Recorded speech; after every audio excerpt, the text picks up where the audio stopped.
What if the hardest part of raising a child with special needs isn't the diagnosis, but doing it alone? If you're a dad or a parent who's ever felt lost, overwhelmed, or unsure where to turn, this episode will meet you right where you are. John Fela shares the truth about special needs parenting, the power of community, and why you don't have to carry this by yourself. Stay with us because what you'll hear next might change how you see this journey entirely. Welcome to Single Parent Success Stories, a podcast designed to inspire single parents. Here you'll find resources from self-care to finances to parenting and everything in between. Discover what it takes to thrive. Let the stories inspire you to what is possible.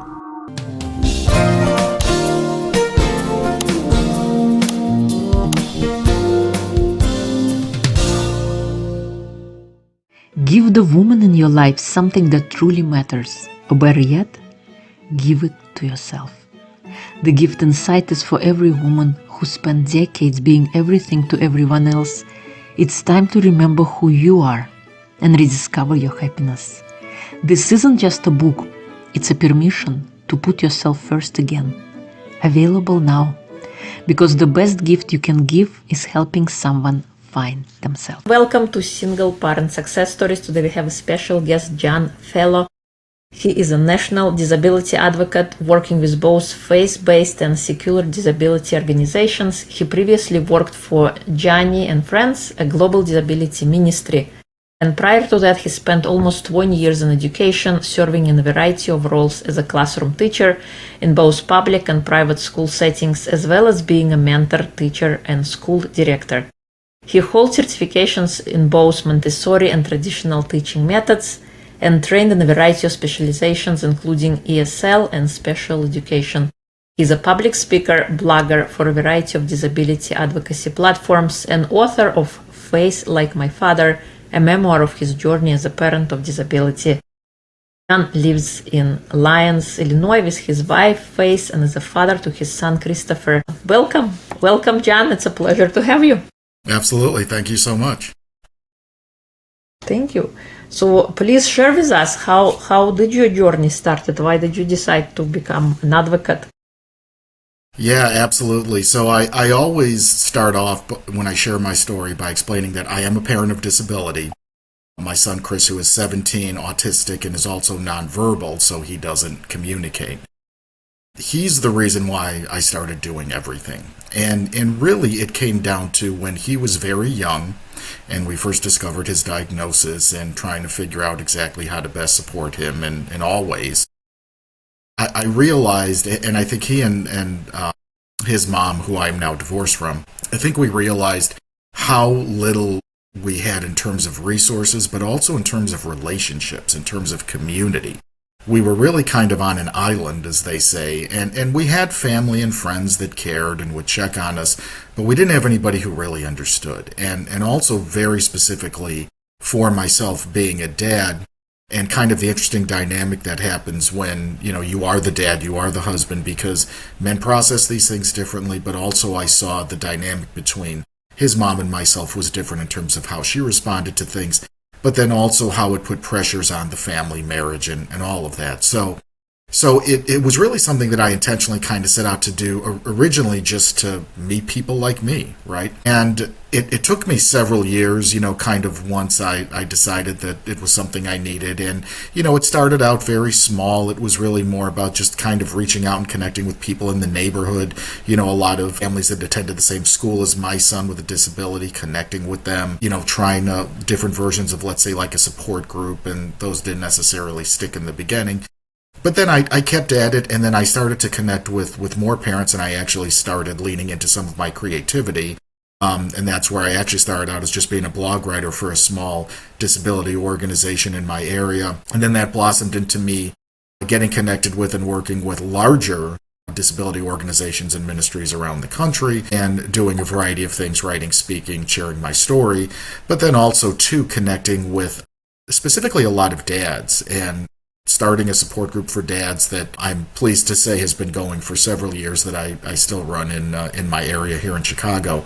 in the Chicago area, but also with, national organizations and some folks that just have like a bigger reach in terms of connecting dads, because again, dads have a very unique journey. And there aren't, unfortunately, as many resources for men out there. They exist, but there aren't enough, and also men are not as easy to be receptive to finding those and looking for those. So we're always trying to encourage dads as well to get connected. And then I'm proud to say, as you mentioned, that I will soon be a published author as well, so I'm excited about that book coming out very soon. So yeah, it's been a journey, but it all started with being a parent. And if my son did not have a disability, I probably wouldn't have done any of this. So really, it is a gift in that sense. Yeah, totally. So your personal journey kind of led you to the work you're doing today. How old was your son when you find out about the diagnosis? The story that I tell is when he was 18 months, we went to the pediatrician. And usually that's when they identify if there's a problem, if they haven't already. But I remember that, and this is a story I love to tell, because we saw the doctor and she asked a bunch of questions, and she asked, is he speaking? And we said, well, no, not really. He makes a little noise, maybe sometimes he kind of sings or something, but there's no real words, there's no babbling, right? There's no syllabization kind of a thing. And so she said, okay, well, what you want to do is you want to take him across the street to the professional building across the street from her and have him see the speech therapist. And she literally said to us, I don't know what they do, but they play with the kids and they make them talk. So have him see the speech therapist, he'll be okay. Well, we did that, and the speech therapist didn't make him talk. And then she said maybe get his hearing tested. We did that. And then in our area, they have something called early intervention services through the state, where they will have therapists come to the home and kind of do an evaluation of your child. They don't diagnose them because they're not doctors, but they can provide services based on, okay, this is where maybe there's some gaps or, some things that need to be worked on. And then eventually, right before he turned 3, we took him to a neuropsychologist who gave him his diagnosis. Actually, his diagnosis now is autism. That was not his original diagnosis. It used to be called something called PDD, Pervasive Developmental Disorder. So it was like autism, but not exactly. Now that doesn't exist anymore, so he just has autism. So yeah, so it was right about 3, which is about the time most families in our situation usually find out if there's something like that there. Yeah.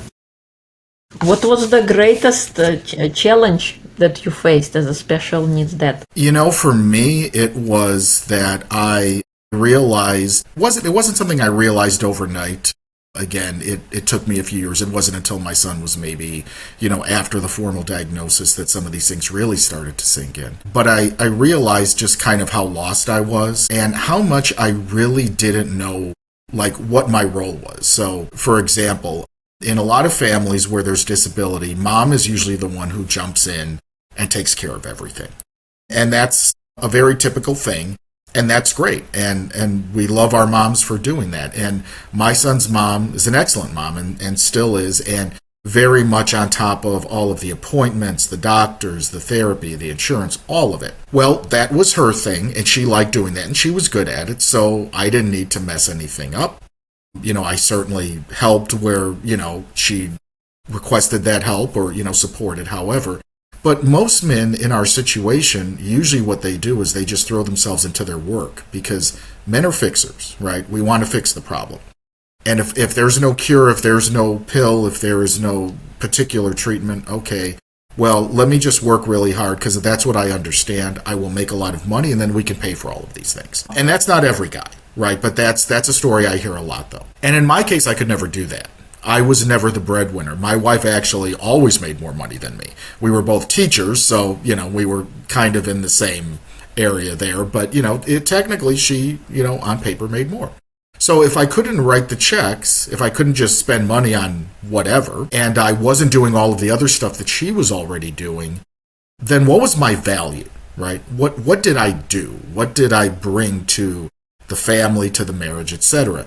And in my case, you start to get, as it happens for a lot of dads, you get guilt that comes in about I'm not doing enough, whether that is something that you actually are hearing or feeling from people or it's just inside yourself. For me, it was probably a little of both. And then, there's a shame component too. And so I realized I didn't know what value I actually had. And it wasn't until really that I started to get committed on really saying, okay, I don't do these other things, but I know that I'm great with people, I'm great with relationships, so I'm going to go out and I'm just going to be the person who finds stuff, finds resources, gets resources.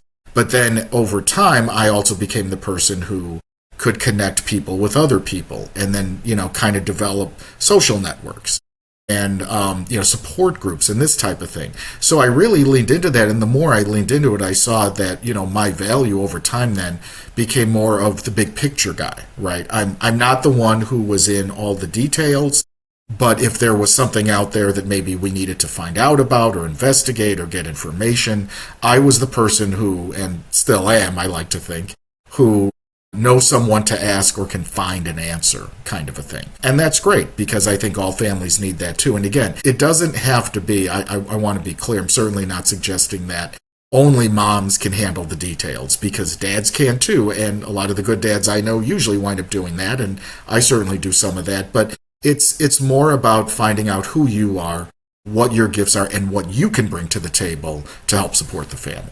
Totally. It's great that you were able to find that you didn't resist or you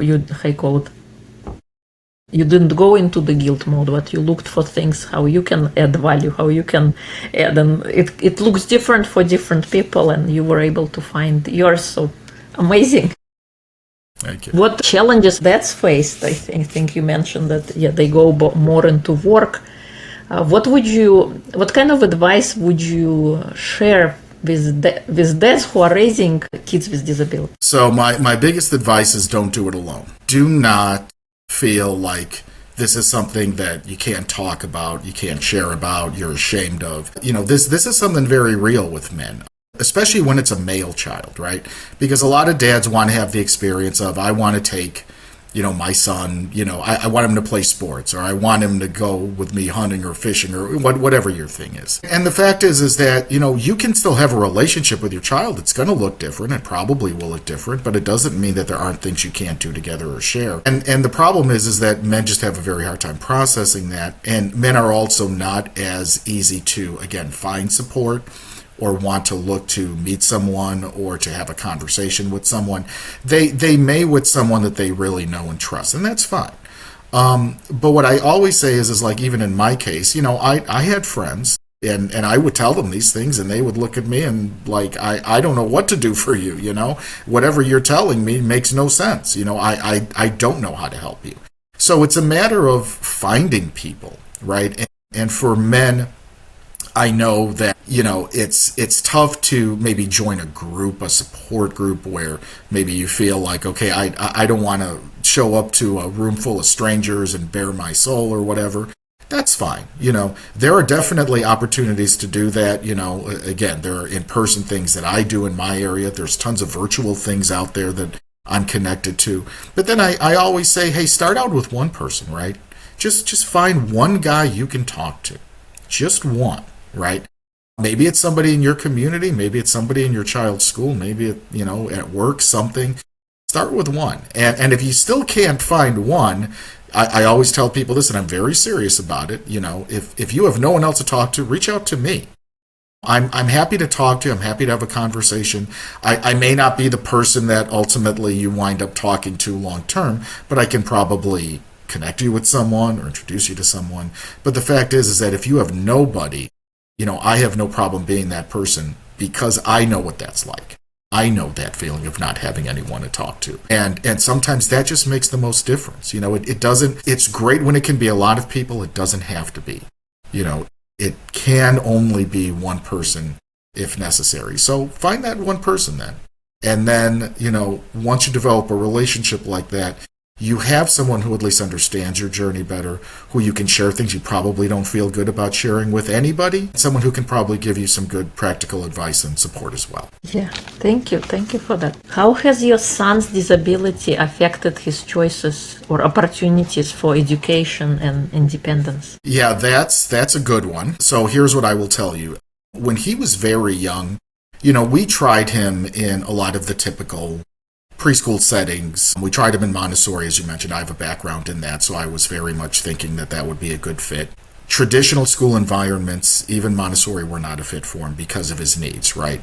We quickly found that because he really lacked independence when he was younger. I mean, he still does, but it looks differently now. When he was a young child, he was the kid who someone had to be watching all the time because you never knew what he was going to do or get into. Again, I want to be clear. This isn't bad behavior. It's not naughty behavior. It's just he has a developmental disability. And so he is going to find something that he shouldn't touch or open or whatever it is. And that's difficult in a traditional classroom when, he doesn't have a regular one-on-one support. And so we figured out after some, good and bad experiences that we really just needed to be in a very good public school district where they had a good special education program. And it wasn't until he was about 5 that we really found that, and we intentionally moved to a community in the Chicago area where we knew it was a very strong school district and a very strong program. And I will tell you that he had a very good experience from kindergarten through his elementary years, junior high. There were, he did, as he got older, he developed a couple of behavioral things, but it was something they were able to work with.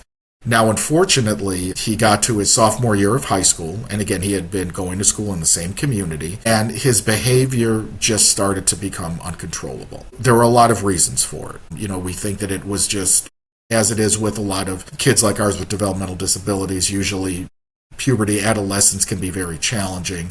So, of course, there's a lot of chemical things going on, hormones and all of that. But also in his case, because he can't communicate, we found that he was having GI distress. He was having, literal blockages, in his GI system, and he couldn't tell anybody. So the way that he told people was he would scratch and bite and hit because he was frustrated and he had no other way of saying that to people. So his school, actually, that had been very supportive, and he was in a special ed program, they started to talk to his mom, and we were already divorced by then, and really saying we can't manage him anymore. Even to the point where they were calling us at work.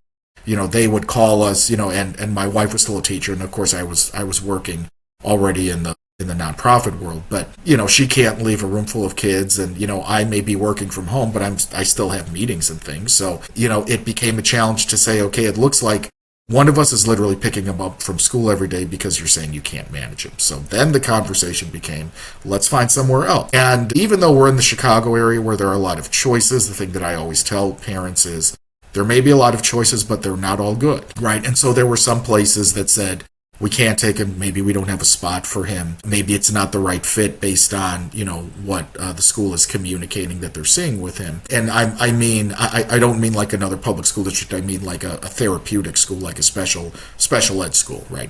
And some are private, some are public. So we didn't find anything in the Chicago area, so then we started to look out of state. And unfortunately, that's something that families like ours sometimes have to do. We have to find a placement out of state that actually meets the child's needs. So we found one in Wichita, Kansas, of all places. It's a wonderful place. It's been around for a long time. And they take kids from all over the country. They have kids from the community there as well, but, they have a lot of kids. Even from Illinois, they have a lot of kids. And, he lives there full time, but he attends school, and he attends school year-round. And it's been a wonderful experience, wonderful program, and they've been able to manage him very well. And so, and to be fair, there were other things that we also had to do for him. Some medications need to be adjusted, or we needed to address whatever his GI distress was, that kind of thing. But also they manage his behavior very well. So he's had a wonderful experience. And so he'll finish up high school probably by next year and then come home. When he comes home, we're not sure. He will probably finish. Usually kids like ours go through what's called a transition program after high school. So it's not college. It's like extra high school, but they teach them different skills and things. So he'll probably do that, and then we're going to be looking at a long-term residential placement, kind of a thing with an organization, which we haven't decided on totally yet. But the fact is that in my son's case, and again, very similar to a lot of our families, sometimes you get lucky and you find a very good school in a very good area, and sometimes you have to move around, and sometimes your child literally has to go somewhere far away. And I think we've probably experienced a little bit of all of that. But again, you do what's best for your child, and in his case, he at least is getting, the very best care now.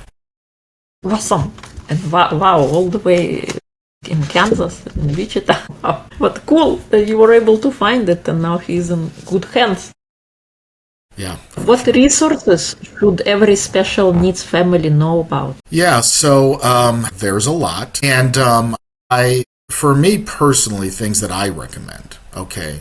So there are lots of organizations that are, either based through the state or public organizations, and some that are faith-based. And I mentioned both because depending on what a family needs. And a lot of times resources are things that, if you find a good resource, families want to know about it regardless. So, one organization I always mention is the ARC, A-R-C. The ARC is a national organization, and the ARC provides services for families of disability, mostly through education and training. They do a lot of classes, and especially if you're looking to see, how do you manage the system in your state, because every state is a little different in terms of getting public aid, funds, support through Medicaid, Social Security, etc. Or maybe you're looking at long-term planning for your child, whether it's financial or, in terms of residential, or, what's a good option for when they become an adult as far as getting them into programs. Of those things. They're a wonderful organization that cover that. So I always suggest get involved with the local ARC in your state. Every state has one, and they do conferences, they do virtual classes, you name it. So I always am going to recommend them. So they're a great, just kind of a regular public, non-faith-based organization. You mentioned I previously worked for Johnny and Friends. Johnny and Friends is a wonderful ministry. It's a Christian organization, but they support families with disability around the world. One of their biggest outreaches they do that I love is something called Family Retreat. Families like us have a very hard time going on vacation for a lot of reasons. Because of medical issues, because it's hard to travel with certain things, or you go to a hotel or a resort or, whatever, and it's not always meant for your child. Well, what we do with these retreats around the country, and we have them everywhere, is that we allow the family to come for a week, and the person with the disability, regardless of their age, regardless of their condition, they get matched up with a one-on-one, like a buddy volunteer for the week, and then it supports the family so the family can actually relax. And there are all kinds of activities. There are programs in the morning. There's a message from the camp pastor every morning. There's men's groups, dads groups. There's activities. In the afternoon, there's different themes every day, so you always have something going on. But it gives the family an opportunity to just be a family, and it is absolutely no judgment, and there's nothing uncomfortable, and whatever they can do, they can do. My family attended for years. It's a wonderful outreach, so I really consider, and again, even if you don't belong to a church or anything, you're still welcome to go. You're still welcome to attend. So that's an organization I always mention. And then for dads, because again, I have a thing for dads, one organization I love to talk about is Special Fathers Network. Special Fathers Network is a national organization based here in Chicago just for special needs dads. So as I was talking about dad's particular journey, right, and, what dads need, some guys don't mind belonging to a group. Some guys just want one person. Well, the great thing about the organization is they provide both. So there are virtual support groups that meet weekly. There's actually I think 2 or 3 of them now. And you can get plugged into whatever night works for you. It's guys from around the country. And it's a great structure and format, and guys get a lot out of that. Now, if maybe you're not ready for a group, they also have a mentoring program, meaning you can get matched with one dad. You can get matched with one dad maybe in your area, or maybe not, but someone that fits kind of what your needs are, maybe same age or condition as your child, so you have some familiarity there. And it's a way to just connect with one guy, with one guy who maybe has already experienced some of the same things you have, and can just coach you and be a friend. As well as the fact there's lots of great virtual resources. There's a ton of great podcasts, YouTube videos. There's a virtual conference once a year. And there's also a dad's retreat, which actually is going to be happening tomorrow, this weekend here in the Chicago area. Whenever this gets posted, of course, so it's actually the first weekend in September. And it's a retreat for special needs dads. And so you can come for the weekend, and there's a whole bunch of, again, sharing, but also fun activities, going out to dinner and seeing the sights and all that. So, that's a wonderful organization that I always plug. So those are a few of the top ones. Obviously, if somebody reaches out to me, I have tons more, but those are a few of the ones I always like to mention. Oh, thank you. I like that family retreat. What Yes. is it called? Family retreat, yeah. I think it's a wonderful thing because when you are a parent of a special needs child, you're always on. You never get any rest. And here That's right. there is an amazing opportunity to do so. What has helped you in your journey? When you were faced with this diagnosis that came on and living throughout, what helped you emotionally, mentally to go through, every single day? Yeah, so for me, and I do always try to mention this, when people ask me about advice, and I certainly mentioned before, like, having to find someone. My advice for me, and I have like my teacher brain on when I say this, so it's like number one, little a, number one, little b. Number one, little a for me is my Christian faith. So my Christian faith is very important to me. It's actually because of my son's disability that I became a person of faith. And being around, I will tell you that in the very early days for me when I was struggling to find community, belonging to men's groups through the churches we attend, Bible study, or whatever ministry they had, being around other men who they weren't all special needs dads, most of them weren't, but they all wanted to support you, care about you, ask you questions. How can we help you? Is there something you need? So for me, that was really helpful, and even in terms of working with dads of special needs later on, taking my experiences with those early groups that were church-based. And, whether I'm working with a faith-based group or not doesn't matter, because those same, a lot of the same aspects of a healthy group of men and being able to share and support each other, those are all tools that I took with me. I really find value in that, and for me, that has meant a lot. So that is really what I always come back to. Without that faith foundation, I'm nothing for sure. But then I talk about number one, little b, which is community, right? Community. So you can't do this alone. There are people who will say, well, what you just said, that's fine for you, but I'm not religious or spiritual, or I'm not a Christian, whatever. That's okay. But you must have community. You must have people. You need other people, right? And so, I always say for me, the community aspect was so important because, on the one hand, I always had people either at my church or let's say another group where maybe I belonged to, and I could be fed spiritually, but sometimes I also needed guys who literally understood what I was going through, as I mentioned. So that's where the community piece comes in. You're going to need people that you can lean on in the hard times. And what I will tell you is also, because obviously this is a single parent platform, I have the experience of having gone through a divorce as well. And I can tell you that one of the incredible gifts of community for me was when I went through that divorce, and when I look back on it now, as challenging as it was, and it absolutely was, I'm still kind of shocked and amazed at how many people just showed up. Whatever it was, phone calls, in person, email, text, whatever. I was just shocked at how many people actually showed up and said, hey, what do you need, right? And now that doesn't last forever, right? Obviously, life goes on, and that's fine too. And of course, now I'm remarried. But that community was there for me when I needed it, right?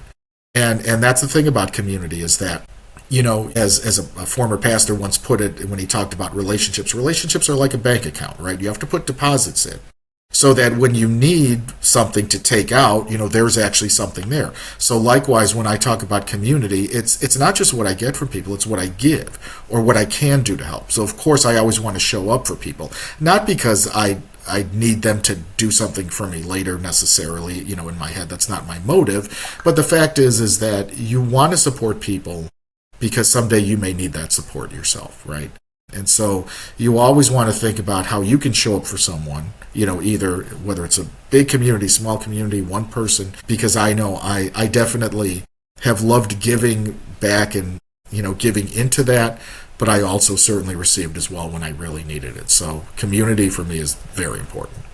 Thank you. So faith and community is what helped you carry through the day-to-day and the major events. So awesome. Was there any book you read that inspired your journey or transformed your life in a way that you want to share with others? Yeah, so I will confess that a lot of the books I read, especially now, are books about disability, right? And so a lot of them really, it's so disability focused. They're good books, kind of a thing, and I could mention many of them. But I'm going to mention a few books actually that have kind of shaped my perspective, especially as it relates to the book that I wrote. Okay, because my book is basically my memoir. It's my story of being a special needs dad, but also being raised by my own father.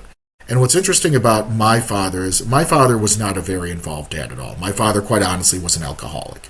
He was a functional alcoholic, so he worked. He worked every day. You know, he was never drunk at work, but the fact is he was drunk all the rest of the time. And he didn't really do a lot of the same things that I saw other dads do, right? And you know, as it turns out, he actually gave me some very good life advice that I didn't realize how good it was until later on. And I won't spoil the book, but if you read my book, you'll find out. But, you know, one book that inspired me was Angela's Ashes, which is actually the story of, you know, a man who grew up, Frank McCord. It's a true story. It's his memoir. He grew up in New York in the 1920s, but Irish Catholic family, but his dad was an alcoholic. And it was interesting how, when I read that book, how it put me back into my own childhood. Because even though it was a different time and place, the way he described growing up and living in an alcoholic family, I'm like, I can understand, I can relate, that's my family, right? And so that also inspired me, because when I wrote my book, I wanted it to be very raw, very transparent, this is exactly what it was. I'm not hiding or sugarcoating anything. This is what it was like, right? So that was an inspiration to me, but also there were a couple other books, and this actually relates to the part of my divorce, okay? Because obviously when you go through a divorce, there's a lot of hard feelings. And in my case, my wife left me. You know, it wasn't mutual. I literally just got told one day, I don't love you anymore, right? And you know, there were other things that were said and other things that happened certainly over time that made that a tough situation. But the end of my book is actually kind of about the redemption part. It talks about me getting remarried, but also about forgiveness, right? And being able to forgive her in a way that I couldn't before. So I won't spoil that, but a couple of books that really helped me. One is written by a friend of mine, a guy named Wayne Messmer. Now, if you live in Chicago, you might know that name. Wayne is actually kind of a local celebrity. He's a singer, he's a performer, he's an actor. He has been on the radio for years. He sings the national anthem at all the big sports games. And he wrote a book because 30 years ago, he was actually shot in the neck. He was shot in the neck in an attempted robbery, almost lost his life. Not only came back, he survived and came back to also sing again professionally, but he also went to the prison to forgive his attacker, right? And his lesson and his experience of forgiveness for me also helped me when I needed to frame forgiveness for my ex-wife, for my son's mom. And then there's also another good book called Secrets of the Bulletproof Spirit, and I'm going to butcher the name of the author, but I believe his first name is Azim. But if you just look Secrets of the Bulletproof Spirit, you'll find it. But that's a wonderful story of a man who lost his son, again, because I think it was a robbery or was gang violence or something, lost his son, and not only forgave the attacker, but developed a relationship with the attacker, and actually he's even said in interviews that I've heard with him, when he gets out of jail, I'm going to give him a job with my company. So, you know, think about that level of forgiveness. To me, that's astounding. But that spirit of forgiveness and being able to overcome tragedy and be able to let all of that anger and bad feeling and resentment go, you know, that really kind of inspired me for how I wanted my story to end when I wrote it. So those are books that, you know, that have been powerful for me. Certainly someone, even regardless of how you show up as a parent or if you have a child with a disability or not, those are just powerful books to me in general. But for me personally, ones that kind of really inspired me along my journey and certainly also in telling my own story. Oh, wow. Thank you for sharing. Usually kind of when you read something that resonating, that feels so close to you, those are the ones that feel the most transformational in the end. So thank you. What is one superpower that you have, if you had to pick one? What's your superpower? My superpower is communicating, I think, because for me, I think I enjoy sharing with people. I enjoy engaging with people. I enjoy learning about people. And I find it it's not just something that I don't mind doing. It's something I really enjoy doing. But it's also something I think for me that comes naturally. But again, a lot of that links back into that aspect of relationship and community, because it's really about connecting with people and learning about people and understanding that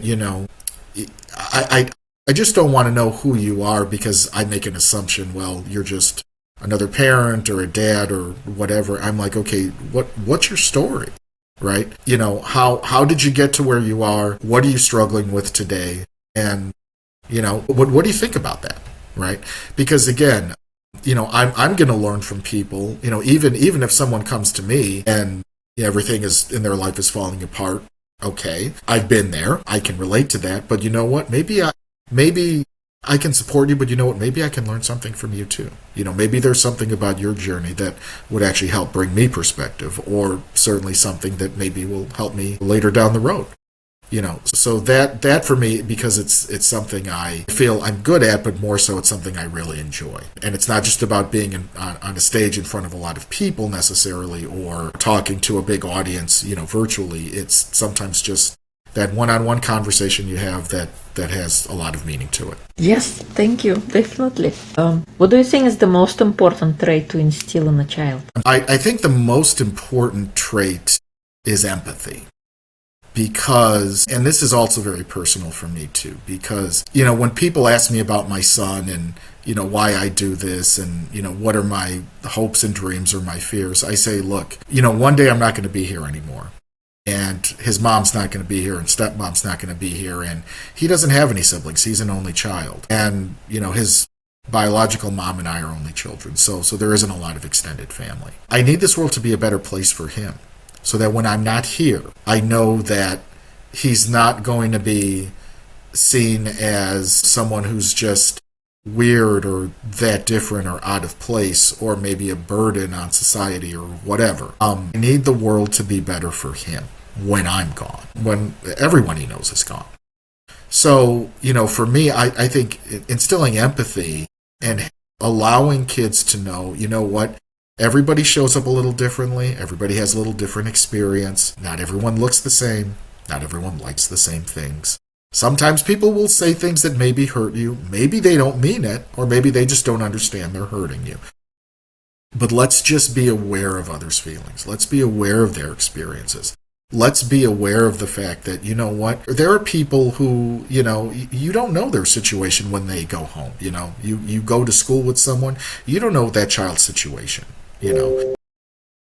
I know for myself, I certainly showed up one way in school when I was younger. Not everybody knew what my house was like or what it was like to live with my parents or just that environment kind of a thing, which quite honestly was not always great. So you want to have empathy and you want to care about people. And again, especially for someone like my son and for kids and adults like him, he loves people as much as anything.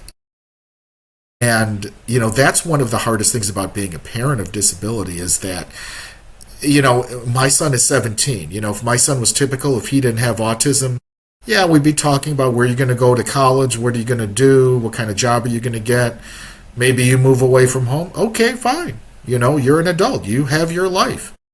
That's not the case with him. We'll be taking care of him for as long as we're around and as long as he's around. So in many ways, my 17-year-old or 27 or 37, he'll still be a little boy to me that I need to protect from the world. And on the one hand, I need to let some of that go because he needs to be an adult, and he is an adult, and I need to respect that. But I also am protective because I know that I want the world to accept him. And I think that while he's had a pretty good experience in life, it hasn't been perfect either. And, and your heart just aches for when you're not there and you can't step in because at the end of the day, you still see him as that child you have to protect. So if I could give any child the gift of empathy so that as they grow, this world can be a better place for people like my son, for sure. Thank you. Yeah, I think empathy is important because we never know, like you said, what's happening in that other person's home. On the surface, they might appear happy, they might have everything in order, but inside they could be breaking down. They could be coming from a different place. So yeah, I do agree with you that it's a great trait to instill and to make the world a better place for our kids. Yeah, because one day we're not going to be around, and my hope is that my kids can operate when I'm not there, that they can be good humans and live in peace. Is there anything I haven't asked that you would like to share? No, I think we've laid most of it out, but I guess I would just kind of wrap it up by saying, the biggest thing that I can share to any family, and again, if you're a family of disability, or even if you're not, but if you're dealing with divorce, separation as a single parent, which again, I've been through that, and let me also just speak to that a little bit too. It's hard enough when you have a typical child and you have to manage, whether it's custody or parenting or whatever. The biggest challenge for me as a parent of disability is that, there are times when, let's say, my son gets sick or, something's going on with him. And in families like ours, when mom and dad are both there, when they're both present, a lot of times it becomes something where, okay, dad's going to be with the kid or mom's going to be with him. But, sometimes you get exhausted, you get tired, you get frustrated, and you have to say, okay, I need help, come on in. As a single parent, you don't have that option. You don't have that luxury. It's, okay, it's you, right? No one else is coming to help you. I've had the experience of having my child on vacation, and he throws up in the middle of the night and throws up all over the room and all over the bed and all over the bathroom and the towels and the sheets, and it's 2 a.m. Okay, no one's coming to help. I'm not going down to get new stuff. Now we're going to have to make it work until morning, and then we'll get some help and we'll get someone to clean it up and figure it out. So there are a lot of folks having that experience, and that's why I say it is so important to not do this alone, because I didn't expect to be divorced. I didn't expect that was going to happen, but things happen, right? And I was glad that like I mentioned, the community showed up when they did, but also you're going to have those days and those struggles. And again, typical parent or disability or whatever, where, your partner, that co-parent or whatever you want to call them, is just not going to be there. And if they're not there, okay, you may be a strong parent and that's great. But then, during the times when maybe you don't have your child, how are you taking care of yourself? How are you doing self-care, right? And that's another important thing, is self-care. Even for married couples, you have to find time for self-care so that you can be your best self when you are together, especially when you have a child with a disability. So think about how you're taking care of yourself, and think about how you're getting that support, married, but also separated or divorced, because again, you now find yourself with a lot more on your plate. It's a lot more challenging to manage, but that's when you really need that most of all too, so that you can come back and be your best self for your child. And I know the experience of having a lot of lonely days, lonely nights, and feeling like I was just doing this by myself, because I was. But the fact is that, you're not as alone as you think, probably. So make sure that you're connecting with people when you can. And you know what, at the same time too, and I'll just finish with this, appreciate the times that you're with your child, even the really bad ones. Because the fact is that, again, kids grow up, things change. Even in my son's case, yes, he's going to need support his whole life, but at some point he'll be living somewhere else or doing something else, whatever. It's not like I'm going to have him all the time or see him all the time. Even on those nights when I was cleaning up his sick in the middle of the night, you know what?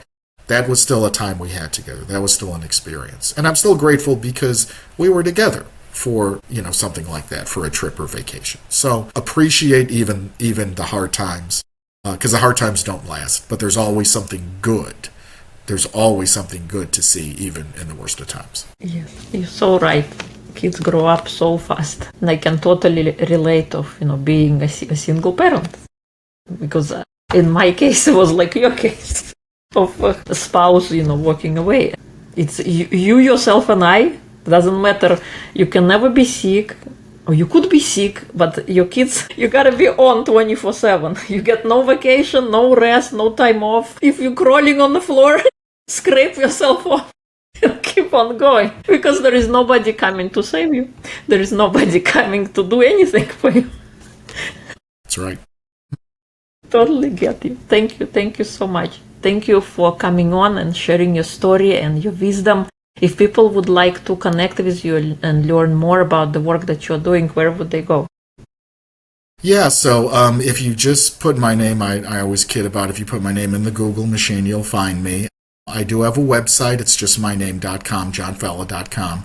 I always give the disclaimer that my friend who does my website doesn't always get the freshest stuff up there. So if you want to see like my more recent interviews or whatever I'm doing, definitely find me on social media too. So I'm on Facebook. I have a dedicated Facebook page called John's Special Needs Blog on Facebook, but I have a regular account as well. You could reach out to me at either one. I'm on Instagram.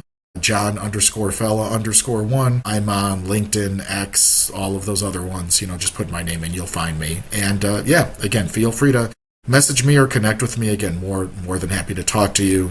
Again, if you don't have anybody else, I'm more than happy to connect with you and reach out. Thank you so much. We'll include everything in episode notes. It's been a pleasure to have you. Awesome. Thank you so much.